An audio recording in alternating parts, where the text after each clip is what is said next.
A very common question I get in my work with people who are trying to create an inspired life is, what if the most important people in my life don't understand me or support my change?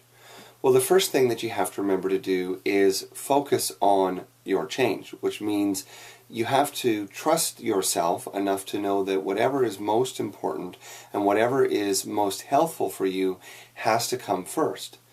Now, that might sound selfish to some people, but the problem is if you don't focus on what feels absolutely authentic, absolutely fulfilling, and absolutely healthful for you, well, then in some way you're really lying to those people, and you're not really serving your relationship either, even if you're keeping them comfortable.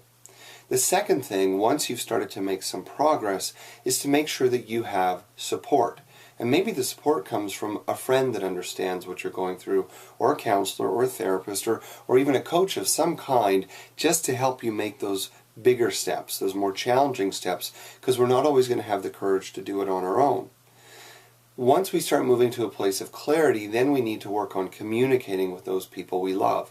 Share our intentions, express what we're trying to create, ask for their input. Don't deliver it like an ultimatum or from a place of fear or competition. And if they can't communicate with you, explore how they might be able to understand. So the next thing you want to seek is understanding. If they just don't get it, and they're just not going to get it, they don't want to read your books, they don't want to go to the movies that express what you're feeling, or whatever that might be, then the next step is just to ask for support. Not everyone's going to have a perfect family member, partner, child, whatever, who's going to understand what they're trying to accomplish. But if someone truly loves you and they see that what you're doing or changing is for your health and for your well-being, then at the very least they can support you. And that's where many of us will find our peace in our relationships.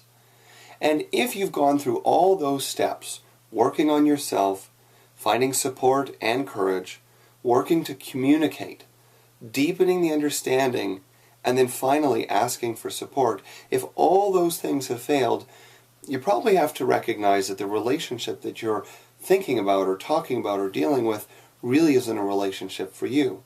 It's time to start asking new questions. Is there a way to end this relationship, or maybe move it to a new stage or phase so it's not so necessary to your life?